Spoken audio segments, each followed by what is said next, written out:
नमस्कार दोस्तों, स्वागत है आपको इस प्यारे यूट्यूब चैनल में।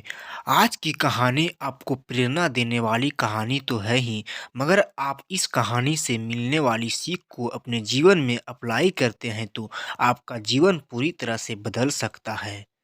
एक शादीशुदा जोड़ा था। शादी होने के कुछ साल तक तो सब ठीक चल रहा था, वे बहुत खुश थे। लेकिन जैसे जैसे समय बीतने लगा, इन पति पत्नी के जीवन से खुशियां कम होने लगी और उनकी जगह झगड़े, निराश और दुख लेने लगी। पति पत्नी एक दूसरे से काफ़ी ज़्यादा प्रेम करते थे, इसीलिए वे चाहते थे कि उनका जीवन फिर से पहले की तरह खुशियां से भर जाए। दोनों अपना जीवन पहले की तरह बनाने के लिए कोशिश करने लगे, लेकिन उनके लाख कोशिश के बावजूद उनका जीवन वैसा नहीं हो पा रहा था जैसा वो चाहते थे। जब ज़्यादा बड़ा बदलाव नहीं नजर आया तो दोनों ने अपने कुल गुरु के पास जाकर इस समस्या का समाधान पाने का निर्णय लिया। वे अपने गुरुकुल के पास पहुंचे और उन्हें अपनी समस्या के बारे में विस्तार से बताया। उनकी बात अच्छे से सुनने और समझने के बाद कुल गुरु ने उन्हें एक उपाय बताते हुए कहा कि अगर आप दोनों किसी से ऐसे जोड़े खोज लेते हैं जो संपूर्ण रूप से खुश है तो उसके कपड़े का एक टुकड़ा ले लेना। बस उसी दिन से आपका जीवन बदल जाएगा और आपका वैसा जीवन मिलेगा जैसा आप चाहते हैं। पति पत्नी इस उपाय को सुनकर खुश हो गए। उन्हें लगा ये अच्छा है, क्योंकि उन्हें ऐसे जोड़े की तलाश करने में ज़्यादा समय नहीं लगेगा जो पूरी तरह खुश हो और साथ ही साथ उन्हें थोड़ा घूमने का भी मौका मिल जाए।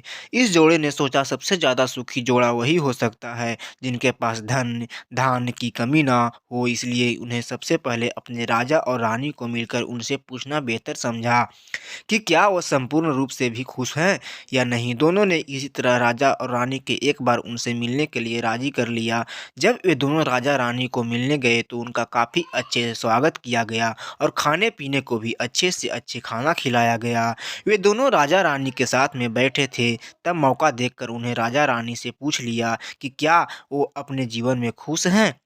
राजा रानी दोनों कहा हाँ बिल्कुल, वे दोनों जीवन में खुश हैं। राजा रानी का जवाब सुनकर जोड़े की खुशी हुई, लेकिन फिर भी उन्होंने आगे बढ़कर पूछा क्या आप दोनों पूरी तरह खुश हो।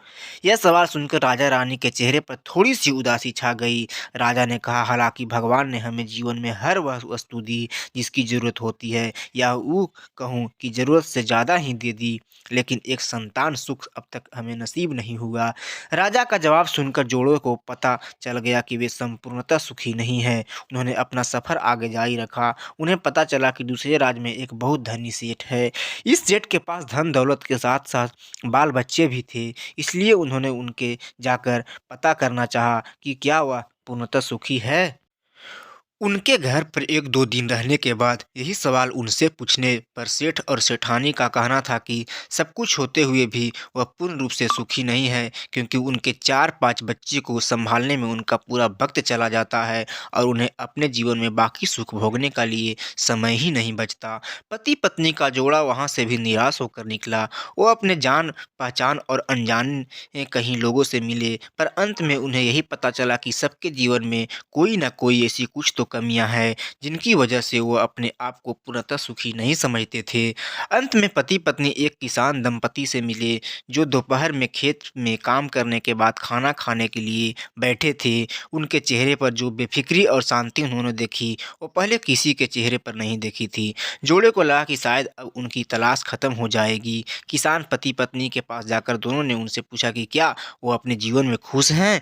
किसान उनके पत्नी ने कहा है बिल्कुल वो खुश हैं। जोड़े ने किसान से अपना अगला सवाल भी किया, क्या वो जीवन में पूर्णतः खुश हैं। किसान ने मुस्कुराते हुए कहा बिल्कुल, दुखी होने के लिए उसके पास कोई कारण ही नहीं है। ऐसे ही हर तरह से सुखी दंपति की तलाश कर रहे जोड़ों ने जब खुश होकर अपने सफ़र और कारण के बारे में बताते हुए किसान से उसके कपड़े का एक टुकड़ा मांगा, तब किसान चिंतित होकर बोला कि अगर उसके पास एक से ज़्यादा कपड़ा होते तो वह ज़रूर उन्हें अपना कपड़ा फाड़ कर दे देता। इसका यह मतलब था कि किसान भी पूरी तरह खुश नहीं था, क्योंकि उसको चिंता थी कि अगर उसका कपड़ा कपड़ा फट गया तो अगले दिन क्या पहनेगा।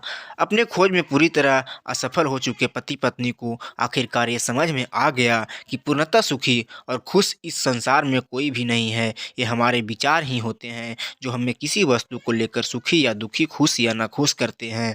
जैसे कि संतान ना होना किसी को दुखी करता है तो किसी को संतान है और वो शरारत करते हैं, ये विचार दुखी करते हैं। किसी को कम धन होना दुखी करता है तो किसी से ज़्यादा धन कोई चुरा ला, ये विचार दुखी करता है।